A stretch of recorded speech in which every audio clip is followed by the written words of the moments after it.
कोणतीही गोष्ट अवघड किंवा सोपी नसते. तुमचा त्या गोष्टीकडे पाहण्याचा दृष्टिकोन ठरवतो की ती गोष्ट अवघड आहे की सोपी आहे. गुड इव्हनिंग वॉरियर्स आणि सर्व भावी अधिकारी. वॉरियर ऑफिसर या आपल्या एज्युकेशनल चॅनलवर मी सुप्रिया आपणा सर्वांचं मनपूर्वक स्वागत करते. आज युद्धाभ्यास 5.1 मध्ये आपण सायन्स या विषयातील द्रव्याची संकल्पना आणि वर्गीकरण म्हणजेच कन्सेप्ट ऑफ मॅटर हा टॉपिक पाहणार आहोत. आणि याच्यामध्ये तुम्हाला जे दोन टॉपिक आहेत, म्हणजे जर तुम्ही सचिन भास्के सरांचं पुस्तक रेफर करत असाल तर रसायनशास्त्रामधले जे दोन टॉपिक आहेत ते आपले इथे कव्हर होत आहेत, की आपण वर्गीकरण पण पाहणार आहोत आणि त्याची संकल्पना पण पाहणार आहोत.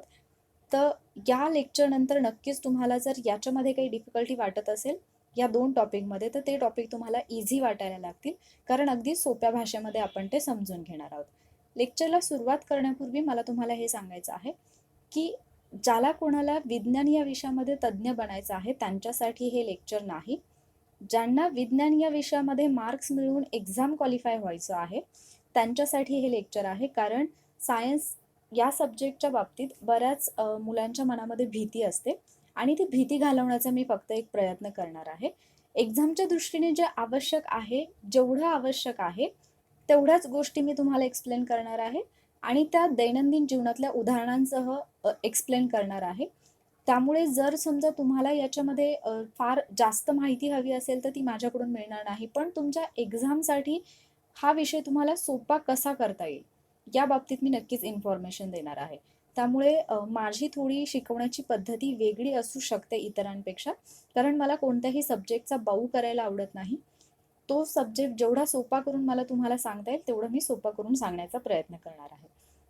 तर जेवढे लोक प्रेझेंट आहेत, तुम्ही अभ्यास केला असेल, प्रत्येक प्रश्नाचं उत्तर तुम्हाला प्रश्नानंतर लाईव्ह चॅटमध्ये मेन्शन करायचं आहे आणि शेवटी तुमचा स्कोर तुम्ही मला सांगणार आहात. तर आजच्या लेक्चरमधला पहिला प्रश्न आपण पाहूयात. पहिला प्रश्न अगदी सोपा आहे, वन लाइनर क्वेश्चन आहे आणि अगदी बेसिक आहे. द्रव्याच्या एकूण अवस्था किती? पहिला पर्याय आहे 3, दुसरा पर्याय आहे 4, तिसरा पर्याय आहे 5 आणि चौथा पर्याय आहे 6. तुमचं उत्तर लाईव्ह चॅटमध्ये द्या. हा क्वेश्चन इझी आहे, पण बेसिक आपल्याला गोष्टी माहिती असायला पाहिजेत, म्हणून हा क्वेश्चन मी घेतलेला आहे. अगदी सोपा प्रश्न आहे आणि तुम्हाला तर फक्त पर्यायच टाईप करून पाठवायचा असतो. त्यामुळे या प्रश्नाच्या उत्तरासाठी जास्त वेळ देण्याची काही आवश्यकता मला वाटत नाही. तर या प्रश्नाचं बरोबर उत्तर जे आहे ते आहे पर्याय क्रमांक 3, म्हणजेच द्रव्याच्या एकूण अवस्था किती आहेत तर त्या आहेत 5. तर आपण जर पाहिलं तर द्रव्याचं जे वर्गीकरण केलं जातं ते दोन वेगवेगळ्या पद्धतीने केलं जातं. एक आहे भौतिक वर्गीकरण आणि दुसरं आहे रासायनिक वर्गीकरण. तर याच्यामध्ये जर आपण भौतिक पद्धतीने जर पाहिलं तर आपल्याला एकूण 5 अवस्था पाहायला मिळतात. त्याच्यामध्ये पहिली आहे स्थायू, त्यानंतर दुसरी आहे द्रव, त्यानंतर तिसरी आहे वायू, चौथी आहे आयनायू म्हणजे प्लाझ्मा आणि पाचवी आहे बोस आइन्स्टाईन कंडेन्सेट. ठीक आहे, ज्याला आपण BEC म्हणून सुद्धा ओळखतो.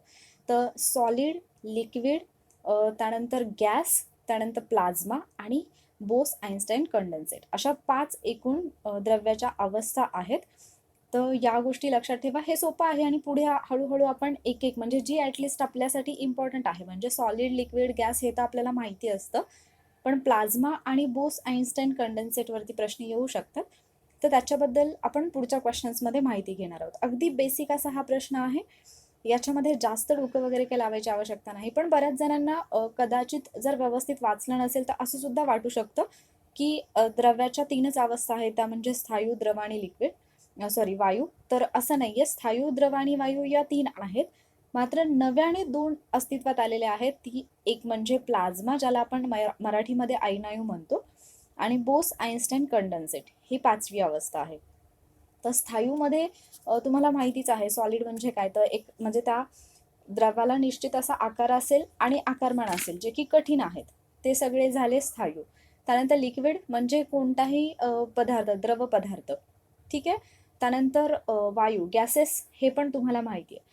आयनायू ही जी अवस्था असते प्लाझ्मा, ती अतिशय जास्त तापमानाला आणि जास्त ऊर्जेला अस्तित्वात असते. म्हणजे प्लाझ्माच्या बाबतीत जर आपण विचार केला तर एक गोष्ट लक्षात ठेवायची आहे, अतिशय जास्त तापमान आणि जास्त ऊर्जा असणाऱ्या अवस्थेला प्लाझ्मा अवस्था असं आपण म्हणू शकतो.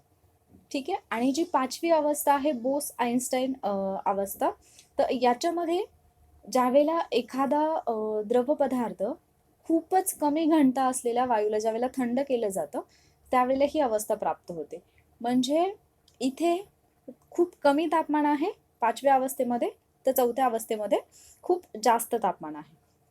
ओके, पुढच्या प्रश्नाकडे जाऊयात आपण. पुढचा प्रश्न हा प्लाझ्मा अवस्थेशी रिलेटेड असणारा क्वेश्चन आहे, पण असा प्रश्न येऊ शकतो एक्झामला, कारण बऱ्याचदा असे प्रश्न विचारलेले आहेत आयोगाने. तर इथे 4 विधानं आहेत आणि तुम्हाला योग्य विधान ओळखायचं आहे. पहिलं विधान आहे, निऑन गॅसमुळे बल्बला लाल आणि नारंगी रंग प्राप्त होतो. दुसरं विधान आहे, हेलियममुळे जांभळा निळा रंग प्राप्त होतो. तिसरं विधान आहे, अर्गॉनमुळे पांढरा रंग प्राप्त होतो. आणि चौथं विधान आहे, क्रिप्टॉनमुळे निळा रंग प्राप्त होतो. योग्य विधान ओळखा. अ, ब, क सर्व विधाने योग्य, अ आणि ड योग्य की ब आणि क योग्य. तर तुमचं उत्तर लाईव्ह चॅटमध्ये द्या.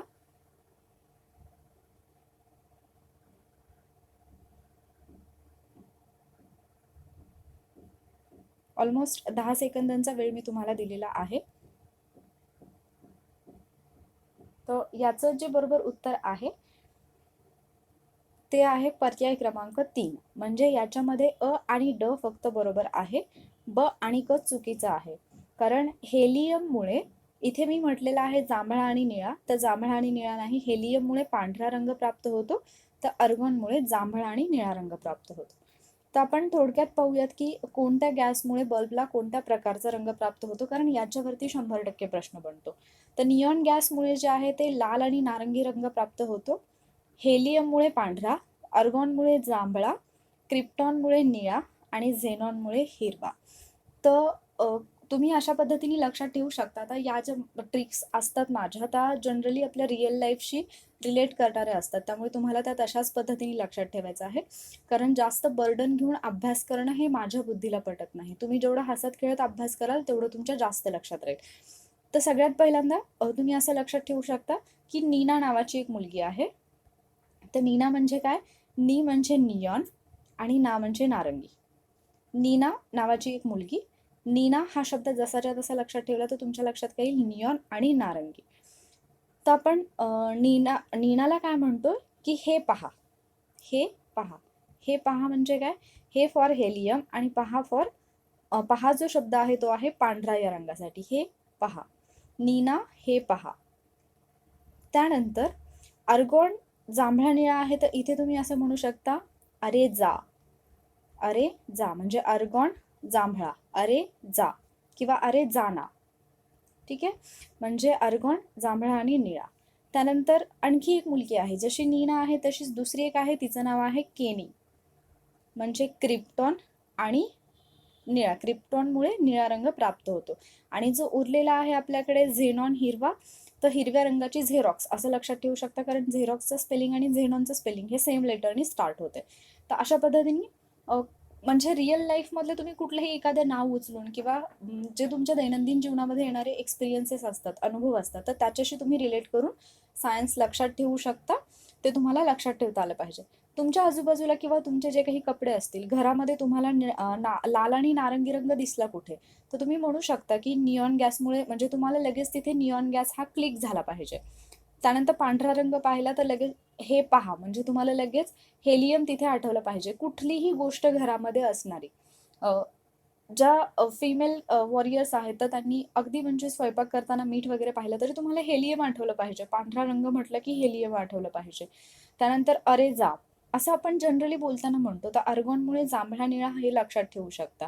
त्यानंतर के म्हणजे इथला के आहे हा, आणि केनी, क्रिप्टॉन निळा आणि झेरॉक्स हिरव्या रंगाची आहे, याच्यावरून झेनॉन आणि हिरवा. हे 2 ते 3 वेळा रिपीट करा तुम्ही, ॲटोमॅटिकली लक्षात राहते. याच्यामध्ये डिफिकल्ट असं काहीच नाही. आय होप हा प्रश्न तुम्हाला समजला असेल. पुढच्या प्रश्नाकडे जाऊयात. पुढचा प्रश्न आहे, डांबरांच्या गोळ्यांचा आकार काही दिवसांनी कमी होतो कारण त्याचे बाष्पीभवन होते, संघनन होते, संप्लवन होते की यापैकी कोणतेही नाही. इव्हॅपोरेशन होतं, कंडन्सेशन होतं की सब्लिमेशन होतं, हे तुम्ही सांगायचं आहे. तुम्ही म्हटल्याप्रमाणे बऱ्याच शब्दांचे इंग्रजी शब्द मी तुम्हाला सांगण्याचा प्रयत्न करेन, कारण बऱ्याच वॉरियर्सनी रिक्वेस्ट केली होती की मॅम इंग्लिश शब्दसुद्धा घ्या. तर जिथे मेन्शन केलेला नसेल तिथे मी सांगण्याचा प्रयत्न करेन. अदरवाईज बऱ्याच प्रश्नांमध्ये तर तो डिरेक्टली मेन्शन केलेला आहे. तुमच्या प्रश्नाचं उत्तर लाईव्ह चॅटमध्ये मेन्शन करा. आणि जर सायन्स तुम्हाला टफ जात असेल त्यामुळे जरी उत्तरं चुकली तरी जास्त टेन्शन घेऊ नका. तसं तर बरेचसे प्रश्न आहेत ते तुमच्या ओळखीचे असतील त्यामुळे उत्तरं बरोबर येतील, पण इथे आपल्याला कन्सेप्ट आणि जो आपला कंटेंट आहे तो कव्हर होणं सुद्धा तितकंच महत्त्वाचं आहे.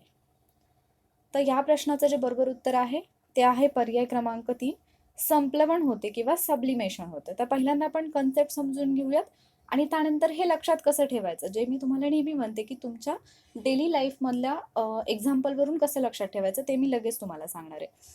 तर ज्या वेळेला एखाद्या स्थायू रूपामध्ये असणाऱ्या पदार्थाचं रूपांतर थेट वायू रूपामध्ये होतं त्यावेळेला त्याला आपण संप्लवण असं म्हणतो किंवा सबलिमेशन म्हणतो.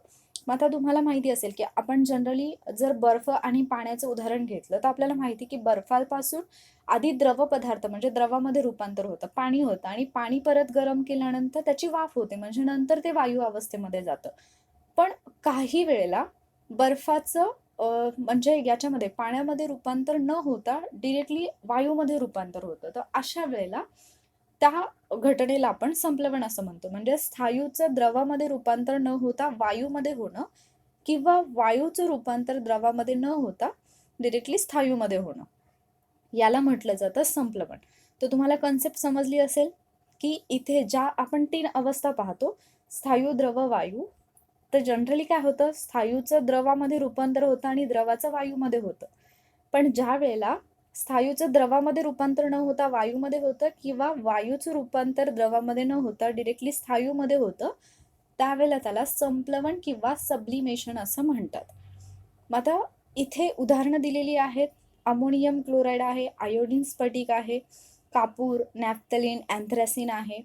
ही जी उदाहरणं आहेत ती स्थायूपासून वायू होणारी आहेत आणि वायूपासून स्थायू जर पाहिलं तर फ्रीजमधील वाफ जी असते ती बर्फामध्ये रूपांतरित होते आणि पाण्यावरती दवबिंदू पडणे, ही उदाहरणं दिलेली आहेत. तर याच्यामध्येच आणखी एक उदाहरण येतं ते म्हणजे डांबराची गोळी.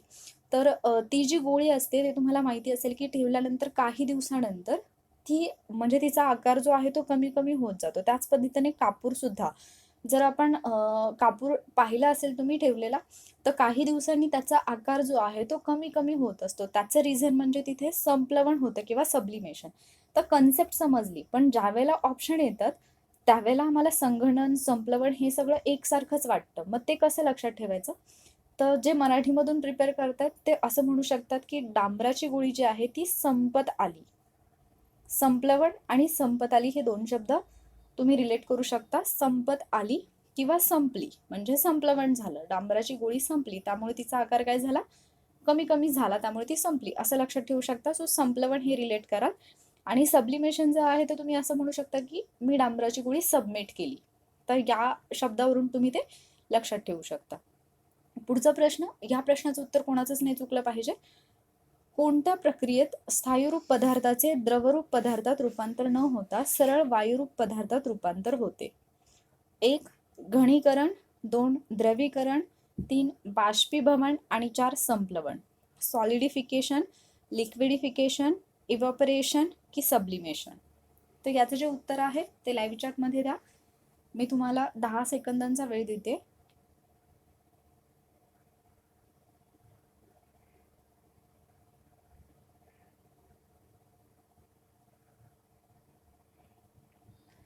तर या प्रश्नाचं जे बरोबर उत्तर आहे आपण जस्ट आत्ता पाहिलं होतं. स्थायूचं रूपांतर द्रवामध्ये न होता वायूमध्ये होणं किंवा वायूचं रूपांतर द्रवामध्ये न होता स्थायूमध्ये होणं याला आपण म्हणतो संप्लवण किंवा सबलिमेशन. त्यामुळे या प्रश्नाचं बरोबर उत्तर आहे पर्याय क्रमांक 4. तर जस्ट मी आत्ताच तुम्हाला एक्सप्लेन केलं होतं, त्याचे एक्झाम्पल पण दिले होते तुम्हाला. अमोनियम क्लोराईड आहे, आयोडीन स्फटिक आहे, कापूर आहे, डांबराची गोळी आहे, नॅफ्थलीन आहे, अँथ्रेसिन आहे. फ्रीजमधला फ्रीजमध्ये असणारी वाफ जी आहे ती डिरेक्टली बर्फामध्ये रूपांतरित होते. म्हणजे बऱ्याचदा जो फ्रीझर असतो तर त्याच्यावरती तुम्हाला आढळत असेल की फ्रीझरच्या वरच्या बाजूला सुद्धा बर्फ तयार झालेला असतो. तर ते जे रूपांतर असतं ती जी घटना असते तर त्याला आपण संप्लवण असं म्हणू शकतो. पुढच्या प्रश्नाकडे जाऊयात. पुढचा प्रश्न आहे, ज्या तापमानास हवा बाष्पाने संतृप्त म्हणजे सॅच्युरेटेड होते त्या तापमानास काय म्हणतात? 1 गोठणबिंदू, 2 द्रवणांक, 3 दवबिंदू की 4 उत्कलनांक. Freezing point, melting point, dew point की बॉइलिंग पॉइंट. ज्या तापमानास हवा बाष्पाने संतृप्त होते त्या तापमानास काय म्हणतात? उत्तर तुमचं लाईव्ह चॅटमध्ये द्या. 10 सेकंदांचा वेळ आहे तुमच्याकडे.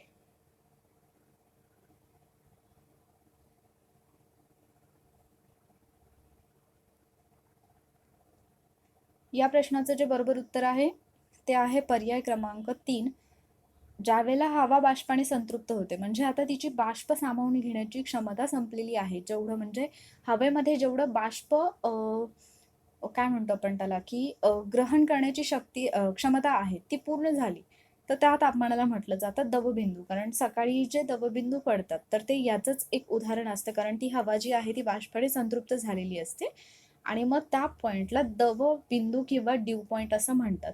तर याच्यावरती 2 वेळा प्रश्न आलेला आहे आणि ॲज इट इज सेंटेन्स आलेला आहे. त्यामुळे तुम्ही ते तसंच्या तसं लक्षात ठेवू शकता. ठीक आहे, की ज्यावेळेला हवा बाष्पाने संतृप्त होते म्हणजे आता तिच्यामध्ये बाष्प सामावून घेण्याची क्षमताच नाही. त्यावेळेला तो जो पॉइंट असतो त्याला ड्यू पॉइंट असं म्हटलं जातं आणि मग त्यामुळे दवबिंदू जे आहेत ते आपल्याला पाहायला मिळतात. पुढचा प्रश्न आहे, कोणता वायू आहे जो -57° पर्यंत थंड केल्यास तो स्थायी रूपात जातो तेव्हा त्याला शुष्क बर्फ किंवा ड्राय आईस ज्याला आपण म्हणतो कोरडा बर्फ असं म्हणतात? 1 नायट्रोजन, 2 अमोनिया, 3 हेलियम आणि 4 कार्बन डायऑक्साईड. तर तुमचं जे उत्तर आहे ते लाईव्ह चॅटमध्ये द्या. 10 सेकंदांचा वेळ आहे तुमच्याकडे आणि हा पण सोपा प्रश्न आहे.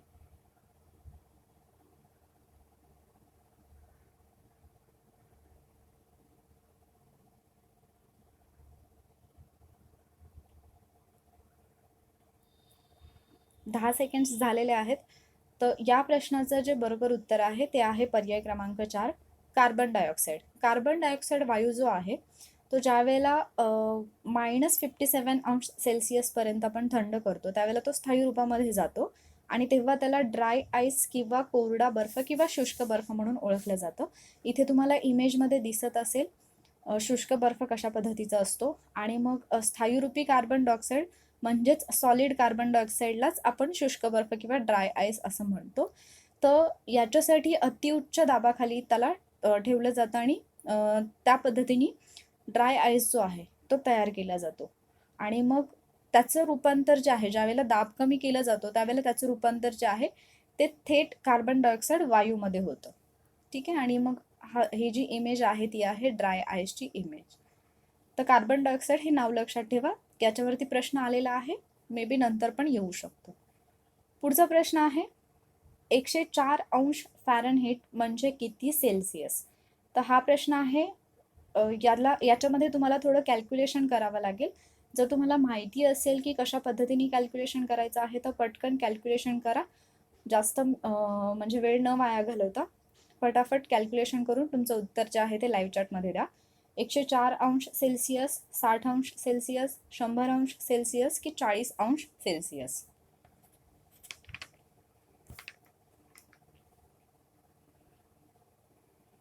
तर तापमान जे आहे ते 3 एककांमध्ये मोजलं जातं.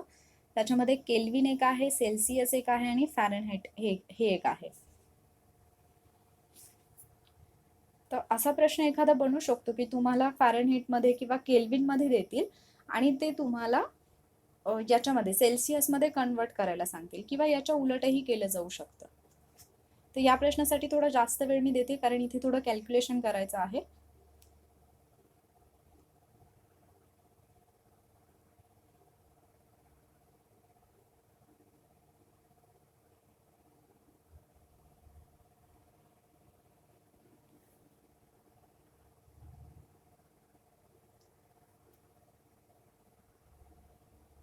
या प्रश्नाचं जे बरोबर उत्तर आहे ते आहे पर्याय क्रमांक 4 म्हणजे 40°C. कशा पद्धतीने ते आपण लगेच पाहणार आहोत. त्या अगोदर आपण फॅरनहीट काय आहे ते पाहूया. तर फॅरनहीट हे जे एकक आहे ते वैद्यकीय भाषेमध्ये तापमान मोजण्यासाठी वापरतात हे लक्षात ठेवा. आणि सगळ्यात महत्त्वाचा पॉईंट जो तुम्हाला लक्षात ठेवायचा आहे या सगळ्या स्लाइडमधला तो म्हणजे जर आपण मानवी शरीराचं तापमान पाहिलं जर ते आपण फॅरनहीटमध्ये पाहिलं तर 98.6 अंश फॅरनहीट एवढं असतं, आणि जर आपण सेल्सिअसमध्ये पाहिलं तर 37 अंश सेल्सिअस एवढं असतं. सेल्सिअस जे आहे ते आपण दैनंदिन जीवनामध्ये रोजच्या वापरामध्ये वापरतो. भारतामध्ये सेल्सिअसचा उपयोग जो आहे तो क्लिनिकल थर्मोमीटरमध्ये सुद्धा करतात. 273 केल्विन जे आहे ते बरोबर 0 अंश सेल्सिअस एवढं असतं. म्हणजे 0 अंश सेल्सिअस आणि 273 केल्विन ही दोन जी तापमानं आहेत ती समान आहेत. ज्या पद्धतीने केल्विन वाढत जाईल तसा सेल्सिअस पण वाढेल. म्हणजे जर समजा आपण सेल्सिअसमध्ये 1 ॲड केला तर 273 केल्विनमध्ये पण आपल्याला 1 ॲड करावा लागेल. म्हणजे 1 अंश सेल्सिअस बरोबर 274 केल्विन. अशा पद्धतीने सेल्सिअस आणि केल्विनचा संबंध आहे आणि तो इझी आहे लक्षात ठेवायला. उरतो प्रश्न फॅरनहीटचा.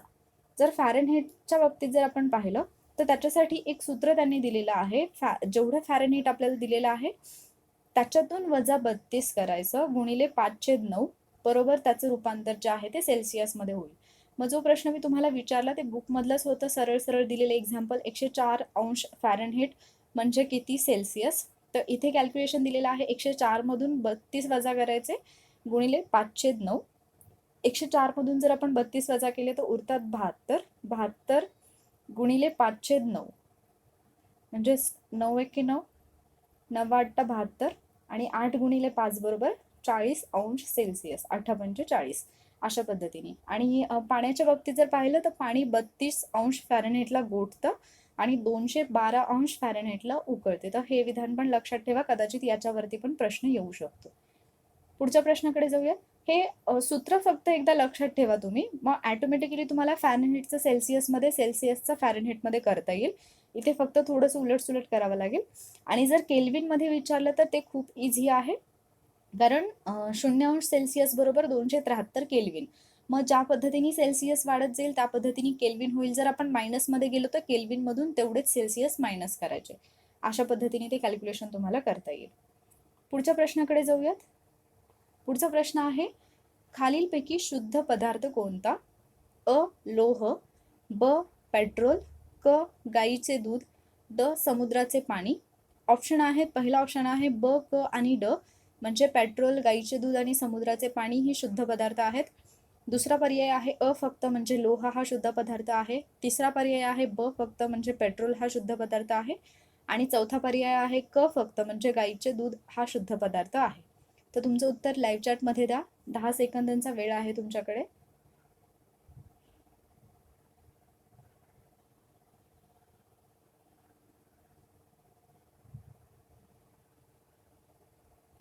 या प्रश्नाचं जे बरोबर उत्तर आहे ते आहे पर्याय क्रमांक 2 म्हणजे अ फक्त म्हणजे लोह हा एकमेव शुद्ध पदार्थ आहे. तर पहिल्यांदा आपल्याला शुद्ध पदार्थ म्हणजे काय, ॲटलिस्ट ही कन्सेप्ट तरी माहिती असावी. मग हे माहिती असेल तर आपलं उत्तर बरोबर येतं. तर जर आपण शुद्ध पदार्थांचा विचार केला तर शुद्ध पदार्थ म्हणजे तसा जर आपण विचार केला तर भेसळ विरहित पदार्थ म्हणजे त्याच्यामध्ये कोणत्याही प्रकारची भेसळ नसते असं आपण थोडक्यात म्हणू शकतो.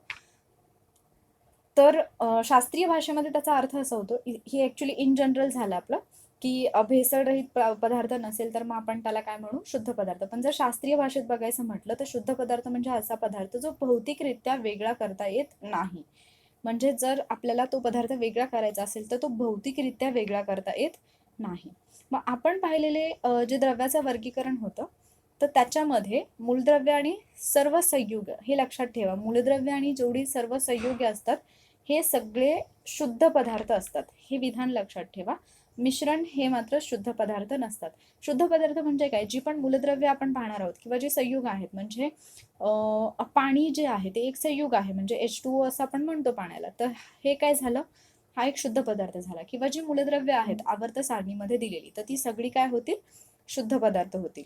एवढं लक्षात ठेवा. मग त्याच्यामध्ये परत कन्सेप्ट येतील. जर एखादं मिश्रण असेल तर मिश्रण म्हणजे काय हे मी अगदी डिटेलमध्ये तुम्हाला समजावून सांगणार आहे. लेक्चरच्या शेवटी आपण एका स्लाइडमध्ये ते कम्प्लिटली समजून घेणार आहोत की मिश्रणाची व्याख्या काय आहे किंवा मिश्रण म्हणजे एक्झॅक्टली काय असतं हे मी तुम्हाला सांगणार आहे. पण त्याचबरोबर तुम्हाला हेही माहिती पाहिजे की संयुग जे असतात म्हणजे कंपाऊंड्स ज्याला म्हणतो आपण इंग्लिशमध्ये, तर त्याच्यामध्ये काय असतं कंपाऊंड्समध्ये की 2 किंवा अधिक मूलद्रव्य असतात पण ती काही ठराविक वजनी प्रमाणामध्ये एकत्र आलेली असतात, बरोबर. आणि मग वजनी प्रमाण म्हणजेच काय, तर त्यांना काहीतरी एक विशेष असं वेटेज असतं. म्हणजे H2O जर हायड्रोजनचे 2 आणि ऑक्सिजनचा एक अणू जो आहे, तो रेणू जो आहे तो एकत्र आला तरच पाणी बनतं. अणू जर एकत्र आला तरच पाणी बनतं, राईट? पण जर समजा ऑक्सिजनचे 2 आले आणि हायड्रोजनचे 2च असले तर मग पॅरॉक्साईड तयार होईल. म्हणजे H2O2 जे आहे असं जर एकत्र आलं तर त्याला पाणी नाही म्हणत आपण, त्याला पॅरॉक्साईड म्हणतो. म्हणजे हा जो डिफरन्स आहे तर संयुगांमध्ये ठराविक प्रमाणामध्ये ते एकत्र मिसळलेले असतात, त्यांना संयुगे म्हणतात. मिश्रणामध्ये काय असतं, तर मिश्रणामध्ये असं कोणतंही ठराविक प्रमाण नसतं. त्याच्यामुळे मिश्रण जी आहे ती शुद्ध पदार्थामध्ये येत नाहीत. आय होप तुम्हाला शुद्ध पदार्थ म्हणजे काय समजलं असेल. कोणतंही मूलद्रव्य किंवा मूलद्रव्यांपासून तयार झालेली संयुग ही शुद्ध पदार्थ आहेत, असं सरळ सरळ एक विधान तुम्ही लक्षात ठेवू शकता. पुढच्या प्रश्नाकडे जाऊयात. आता हे जे प्रश्न आहेत ना, म्हणजे ब्रास हा मिश्र धातू असेल, स्टील असेल, त्यानंतर हे जे आहे ब्रॉन्झ आहे, तर असे काही प्रश्न येतात तुम्हाला की ज्याच्यामध्ये 2 जे म्हणजे कोणते कोणते घटक एकत्र आलेले आहेत ते लक्षात ठेवणं थोडं टफ जातं. तर त्याच्या ट्रिक पण मी आता तुम्हाला सांगणार आहे. तर पहिल्यांदा आपण जे प्रश्न आलेले आहेत ते पाहूयात आणि त्याच्यानंतर मी तुम्हाला एक्सप्लेन करेन. ब्रास हा मिश्र धातू खालीलपैकी कोणत्या घटकांनी बनलेला असतो? पहिला पर्याय आहे कॉपर 80% प्लस झिंक 10% आणि टीन 10%. दुसरा पर्याय आहे कॉपर 80% प्लस झिंक 20%. तिसरा पर्याय आहे कॉपर 80% प्लस टीन 20% आणि चौथा पर्याय आहे कॉपर 90% प्लस टीन 10%. तर याचं जे उत्तर आहे ते लाईव्ह चॅटमध्ये द्या. तुमच्याकडे 10 सेकंदांचा वेळ आहे. मग त्यानंतर आणखी एक क्वेश्चन पाहणार आहोत आणि मग ते कसे लक्षात ठेवायचे हे मी तुम्हाला सांगणार आहे.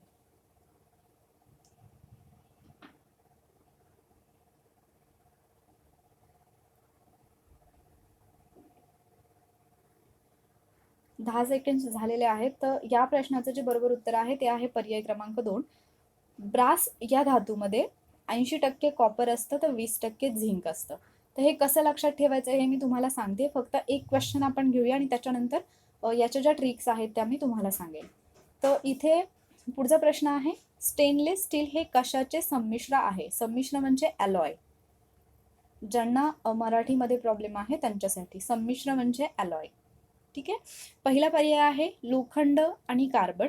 दुसरा पर्याय आहे लोखंड, क्रोमियम आणि निकेल. तिसरा पर्याय आहे लोखंड, क्रोमियम आणि कोबाल्ट. आणि चौथा पर्याय आहे लोखंड, टीन व कार्बन.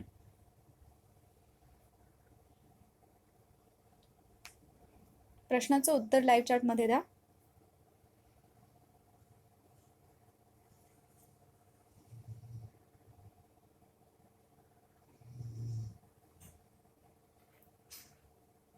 टेन सेकंड्स झालेत.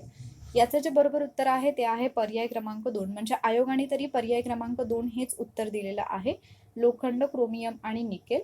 तसं पाहायला गेलं तर कोबाल्ट पण काही प्रमाणामध्ये असतं, म्हणजे निकेल किंवा कोबाल्ट वापरलं जातं. तर आपण पाहूयात की याचं एक्सप्लेनेशन काय आहे ते पाहूया आणि मग लक्षात कसं ठेवायचं ते पण पाहूया. तर सगळ्यात पहिल्यांदा संमिश्र किंवा अलॉय म्हणजे काय हे लक्षात घ्या.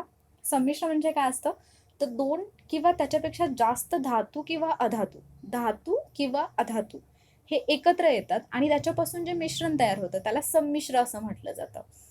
2 धातू, 2 किंवा 2 पेक्षा जास्त मेटल्स किंवा नॉन मेटल्स, धातू किंवा अधातू एकत्र येऊन जे मिक्सचर तयार होतं किंवा मिश्रण तयार होतं त्याला संमिश्र किंवा अलॉय असं म्हटलं जातं. मग स्टेनलेस स्टीलचा जर आपण विचार केला तर स्टेनलेस स्टील कशापासून बनतं? लोखंड, कार्बन, क्रोमियम, निकेल किंवा कोबाल्ट सुद्धा असतं. त्यामुळे ऍक्च्युली पर्याय 2 पर्याय याच्यामध्ये बरोबर असायला पाहिजे होते, पण आयोगाने जे आन्सर दिलेला आहे ते आपल्याला गृहीत धरायचं आहे. यात कार्बनमुळे कठीणता आणि निकेल क्रोमियममुळे चकाकी मिळते. म्हणजे स्टेनलेस स्टीलला जी चकाकी असते त्याच्या पाठीमागचं रिझन असतं निकेल आणि क्रोमियम. आणि जर आपण कठीणतेचा विचार केला तर ती कार्बनमुळे प्राप्त होत असते. त्यानंतर दुसरं जे अलॉय किंवा संमिश्र आहे ते आहे ब्रास आणि याच्यामध्ये 20% असतं झिंक किंवा जस्त आणि 80% असतं कॉपर किंवा तांबे. ब्रॉन्झचा विचार केला तर ब्रॉन्झमध्ये तांबे आणि कथील म्हणजे टीन ह्या 2 धातूंपासून ते तयार होतं आणि या संमिश्रामध्ये तांब्याचा मऊपणा नष्ट होतो आणि ते कठीण बनतं. त्यानंतर ड्युरॅल्युमिन आहे, त्याच्यामध्ये आता याच्यात तर लक्षात नावावरूनच लक्षात येईल की ॲल्युमिनियम असायलाच पाहिजे. ॲल्युमिनियम आहे, कॉपर आहे, मॅंगनीज आहे आणि मॅग्नेशियम आहे. गन मेटल जे आहे त्याच्यामध्ये असतं कॉपर, टीन आणि झिंक, आणि मॅग्नेलियममध्ये असतं मॅग्नेशियम आणि ॲल्युमिनियम. तर सगळ्यात मोठा प्रॉब्लेम हा असतो की हे ठीक आहे, म्हणजे आपण बुकमध्ये पाहू शकतो, हे लिहून ठेवू शकतो, पण लक्षात राहायला थोडंसं कठीण जातं. तर याच्यापैकी काहींच्या ट्रिक माझ्याकडे आहेत, त्या मी तुमच्याशी शेअर करते. तर तुम्हाला माहिती असेल की एक व्हायरस आला होता पाठीमागच्या एक 4-5 वर्षांपूर्वी, आणि सध्यासुद्धा काही ठिकाणी त्याचा म्हणजे आपण पाहू शकतो की प्रसार होतो. तर तो आहे झिका. झिका विषाणू हा सगळ्यांना माहिती असेल. तर झिकाला वैतागून आपण काय म्हणतो? झिका बास. झिका बास म्हणजे झिका आता बास झाला. मग हा जो बास आहे तो लिहिताना तुम्ही ब्रास असा लिहा, झिका बास. झिका विषाणू बास झालेला आहे. म्हणजेच काय? झी फॉर झिंक, का फॉर कॉपर, आणि ब्रास झिंक आणि कॉपर पासून बनतो ब्रास. झिका बास असं लक्षात ठेवू शकता. इझी आहे ट्रिक्स आणि एन्जॉय करू शकता तुम्ही, अशा आहेत. त्यानंतर दुसरं एक आहे ब्रॉन्झ, ज्याच्यावरती परत परत प्रश्न विचारला जातो. तर ब्रॉन्झमध्ये काय आहे? तांबे आणि टीन. तर हे तुम्ही लक्षात कसं ठेवू शकता? तांबेमधला ता आणि कथीलमधला क. ठीक आहे, तांबेमधला ता आणि कथीलमधला क. तर एखादा प्लेयर ताक पिऊन, म्हणजे तुम्ही कोणाचंही नाव घ्या, एखादा कोणताही ॲथलीट, त्याचं नाव तुम्ही घ्या किंवा स्वतःचं नाव घेऊन तुम्ही लक्षात ठेवू शकता. मी थोडक्यात हिमा दास म्हणते. हिमा दास ताक पिऊन पळाली आणि तिने ब्रॉन्झ मेडल जिंकलं. ताक पिऊन पळा आणि ब्रॉन्झ मेडल जिंका, असं लक्षात ठेवू शकता. ता फॉर तांबे, क फॉर कथील, आणि उत्तर जे आहे म्हणजे त्या दोन्हीपासून जे बनतं ते काय आहे? ब्रॉन्झ. तर तुम्ही असं सुद्धा म्हणू शकता की कॉपरच्या टीन मधलं हे जे आहे ताक जे आहे ते पिलं. म्हणजे तुमच्या जर समजा ताक हा शब्द लक्षात राहत नसेल तर कॉपरचा टीन म्हणजे डब्बा. तर तांब्याचा डब्बा आहे आणि त्याच्यामधलं ताक पिऊन तुम्ही पळाला आणि तुम्हाला काय मिळालं? ब्रॉन्झ मेडल मिळालं. तर ताक पिऊन पळा आणि ब्रॉन्झ मेडल जिंका, असं लक्षात ठेवू शकता. त्यानंतर गन मेटल, हे एक महत्वाचं आहे, याच्यावरती पण प्रश्न विचारला जाऊ शकतो. तर गन मेटलची जी ट्रिक आहे ती मी कुठेतरी ऐकलेली होती. तर जो पिक्चर आहे सैराट, तर त्याच्यामध्ये एक गाणं होतं झिंगाट, बरोबर? तर इथे आपण झिंगाटच्या ऐवजी झिंकाट असं लक्षात ठेवायचं आहे. झिंकाट. आणि झिंकाट गाण्यामध्ये कोण आहे? तर झिंकाट गाण्यामध्ये आर्ची आहे, आणि एक सीन आहे त्या पिक्चरमध्ये ज्याच्यामध्ये आर्ची जी आहे ती गन घेऊन सगळ्यांना म्हणजे असं धमकी वगैरे देते, असं आपण म्हणू शकतो. तर आर्चीच्या हातामध्ये आहे गन, म्हणजे गन मेटल, आणि आर्ची काय म्हणते? झिंकाट. झिंक म्हणजे झिंक, का म्हणजे कॉपर, आणि टिन म्हणजे म्हणजे टिन. असं झिंकाट, आर्ची, गन, हे तुम्ही कनेक्शन लक्षात ठेवा. तुम्हाला व्हिज्युअलाइज होईल आणि लक्षात राहील. झिंकाट मधली गन लक्षात राहिली तुमच्या की तुमच्या बरोबर झिंकाट गन असं तुम्ही 2-3 वेळा म्हणा, लक्षात राहील. झिंक, कॉपर, टिन आणि गन मेटल. ठीक आहे. त्याच्यानंतर ड्युरॅल्युमिन जे आहे तर तिथे तर तुमच्या लक्षातच येते की सगळ्यात महत्त्वाचं म्हणजे इथे ॲल्युमिनियम आहे, हे तुमच्या लक्षातच राहायला पाहिजे. इथे जो र आहे तो कॉपरशी रिलेट करा, आणि मॅंगनीज आणि मॅग्नेशियम दोन्ही मॅने सुरू होतात, तर असं लक्षात ठेवू शकता. आणि मॅग्नेलियम तर अगदी सोपं आहे, कारण मॅग्नेमध्ये मॅग्नेशियम आणि लियममध्ये ॲल्युमिनियम, असं हे तुम्ही लक्षात ठेवू शकता. आय होप या ट्रिक्स तुम्हाला समजत असतील आणि सायन्स तुम्हाला इझी वाटेल. तर सायन्स म्हणजे जास्त टेक्निकल गोष्टींमध्ये न शिरता मला सायन्स असंच शिकवायला आवडतं की तुमचं स्कोर वाढणं हे इम्पॉर्टंट आहे सायन्सच्या बाबतीत. असं मला वाटतं की एक भीती जी आहे ती निघून गेली पाहिजे. त्यामुळे ट्रिक्स असतील किंवा माझी टीचिंग मेथड पण अशीच आहे की ज्याच्यामध्ये जास्त टेक्निकल गोष्टींमध्ये न शिरता आपण अभ्यासाच्या दृष्टीने इम्पॉर्टंट पॉईंट्स फक्त पाहणार आहोत. पुढचा प्रश्न आहे, द्रव्याची चौथी अवस्था प्लाझ्मा कोणत्या उदाहरणामध्ये आढळत नाही? प्रश्न व्यवस्थित वाचा आणि उत्तर लाईव्ह चॅटमध्ये द्या.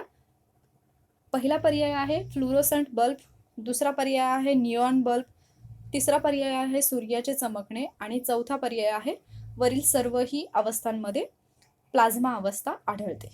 तुमचं उत्तर लाईव्ह चॅटमध्ये द्या. 10 सेकंड तुमच्याकडे आहेत.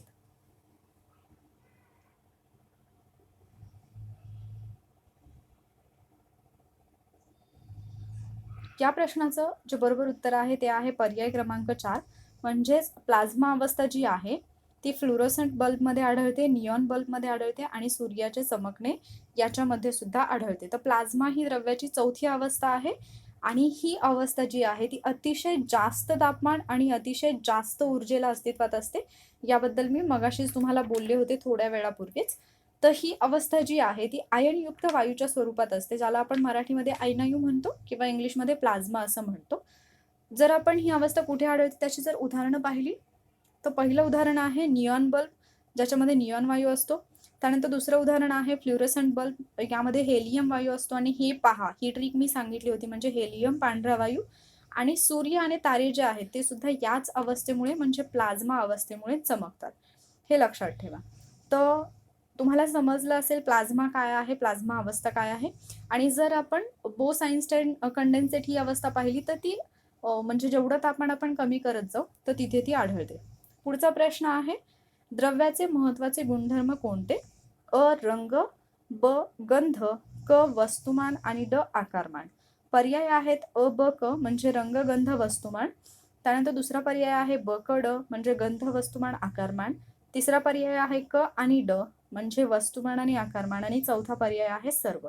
तर या प्रश्नाचं उत्तर लाईव्ह चॅट मध्ये द्या. 10 सेकंड्स आहेत तुमच्याकडे.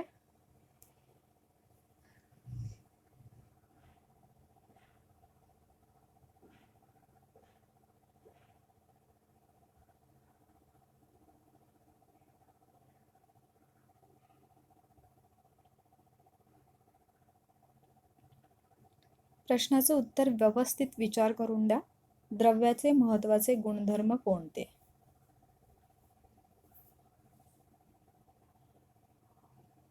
तर या प्रश्नाचं जे बरोबर उत्तर आहे ते आहे पर्याय क्रमांक 3 म्हणजे क आणि ड, वस्तुमान आणि आकारमान. द्रव्याला रंग आणि गंध असेलच असं नाही, पण जर आपण महत्वाचे गुणधर्म पाहिले तर द्रव्याला वस्तुमान आणि आकारमान हे असतंच. त्यामुळे पर्याय क्रमांक 3 हे आहे आपलं या प्रश्नाचं बरोबर उत्तर. पुढचा प्रश्न पाहूयात आपण. पुढचा प्रश्न, इथे 2 विधानं दिलेली आहेत. परत एकदा जे शुद्ध पदार्थाबद्दल मी तुमच्याशी बोलले होते त्याच्याबद्दल हा प्रश्न आहे.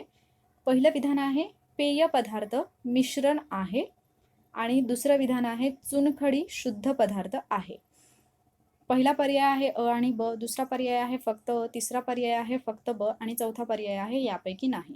तर तुम्हाला योग्य विधान कोणतं आहे ते ओळखायचं आहे. या प्रश्नाचं उत्तर जे आहे ते लाईव्ह चॅटमध्ये द्या आणि याच्यासाठी जास्त वेळ घेण्याची काही आवश्यकता नाही, कारण इझी आहे.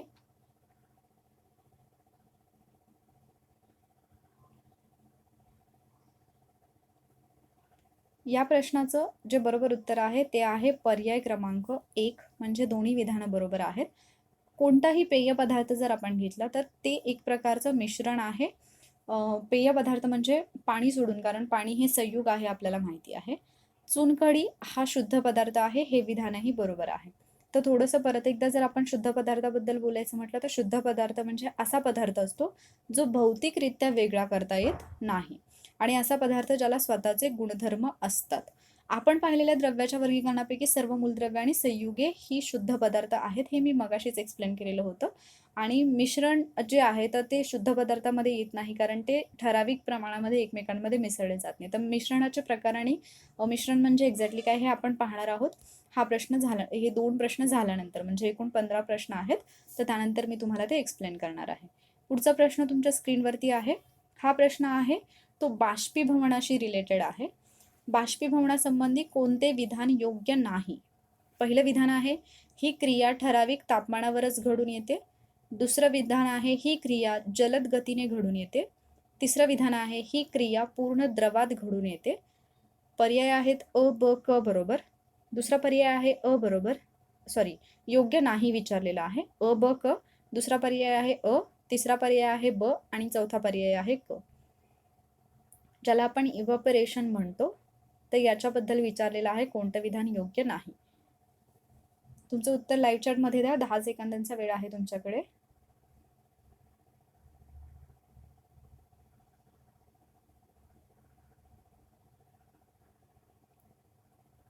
या प्रश्नाचं बरोबर उत्तर जे आहे ते आहे पर्याय क्रमांक 1 म्हणजे अ ब क. कोणतंही विधान योग्य नाही, कारण जर आपण बाष्पीभवनासंबंधी विचार केला तर ज्यावेळेला आपण एखाद्या द्रवाचं तापमान वाढवतो त्यावेळेला द्रवाच्या पृष्ठभागावरचं पाणी जे आहे त्याचं रूपांतर वाफेत होतं. त्याला आपण बाष्पीभवन किंवा इव्हॅपोरेशन असं म्हणतो. बाष्पीभवन ही प्रक्रिया जी आहे ती बॉइलिंग पॉईंटच्या खालच्या तापमानाला घडून येते. म्हणजे कोणताही पदार्थ उकळण्यापूर्वी त्याच्या जस्ट खालच्या तापमानाला बाष्पीभवनाची प्रक्रिया सुरू होते. तर बाष्पीभवनाचा वेग जो असतो तो कोणत्याही द्रवाच्या पृष्ठभागाचं क्षेत्रफळ किती आहे, तापमान किती आहे, आर्द्रता किती आहे, वाऱ्याचा वेग कसा आहे यावरती अवलंबून असतं आणि बाष्पीभवनामुळे वातावरण थंड होतं. तर आता इथे काही विधानं जी दिलेली आहेत, ही क्रिया ठराविक तापमानावरती घडून येते. हे विधान सरळ चुकीचं आहे. कारण तुम्ही म्हणजे अगदी साधं उदाहरण घ्या घरातलं, की तुम्ही चहाच्या बाबतीत किंवा गरम पाण्याच्या बाबतीत तुम्हाला जाणवलं असेल, की पाण्याची वाफ होणं. चहाचं उदाहरण घ्या तुम्ही. असं आहे का, की फार गरम असेल किंवा ठराविक तापमानावरतीच तुम्ही चहा उकळवला तरच त्याचं वाफेमध्ये रूपांतर होतं. त्याची वाफ फक्त तुम्हाला जाणवते. असं आहे का? नाही. म्हणजे ठराविक तापमान त्याच्यासाठी आवश्यक नसतं. ते कोणत्याही तापमानावरती घडू शकतं. ही क्रिया जी आहे ती जलद गतीने घडून येते. असं होतं का समजा तुम्ही कपामध्ये चहा ओतून घेतला, तर लगेच म्हणजे काही सेकंदामध्येच त्याची वाफ झालेली आहे आणि तुम्हाला ती लगेच जाणवली? तर नाही. ही जलद गतीने घडणारी क्रिया नाही, तर ही हळू घडून येणारी क्रिया आहे. म्हणजे कदाचित सुरुवातीला तिचा वेग जास्त असेल. तापमान कमी होईल तसं तिचा वेग जो आहे तो कमी-कमी सुद्धा होत जातो. आणि तिसरं विधान जे आहे ही क्रिया पूर्ण द्रवात घडून येते. तर हे विधानही चुकीचं आहे. कारण ही जी क्रिया आहे बाष्पीभवनाची ती द्रवाच्या पृष्ठभागावरती घडून येते. म्हणजे समजा आपण असं इमॅजिन करूया की ह्या भांड्यामध्ये गरम पाणी आहे, तर फक्त पृष्ठभागावरचं पाणी जे आहे ते वाफेच्या रूपामध्ये बाहेर पडेल. खालच्या पाण्याची वाफ लगेच होत नाही. त्यामुळे ही क्रिया जी आहे ती पूर्ण द्रवामध्ये घडून येत नाही, तर द्रवाच्या पृष्ठभागावरती घडून येते. हे विधान लक्षात ठेवा. तर तुमच्या लक्षात आलं असेल की बाष्पीभवन म्हणजे काय? तर इथे उदाहरणं दिलेली आहेत की कपडे वाळतात म्हणजेच काय होतं, कपड्यामध्ये असलेलं जे पाणी आहे ते बाष्पाच्या रूपाने बाहेर पडतं. त्यानंतर तलावामधलं पाणी उन्हाळ्यामध्ये आटणं, जमीन कोरडी पडणं ही सुद्धा काही बाष्पीभवनाची उदाहरणं आहेत. पुढचा प्रश्न आहे, कोळशाचे त्याच्या कोणत्या अवस्थेमध्ये रूपांतर करून त्याचा अतिशय कार्यक्षम आणि स्वच्छ इंधन म्हणून वापर करता येतो? द्रव अवस्थेमध्ये. दुसरं विधान आहे द्रव आणि घन मिश्रण अवस्थेमध्ये. तिसरा पर्याय आहे वायू अवस्थेमध्ये आणि चौथा पर्याय आहे द्रव वायू मिश्रण अवस्थेमध्ये. तर याचं उत्तर लाईव्ह चॅटमध्ये द्या.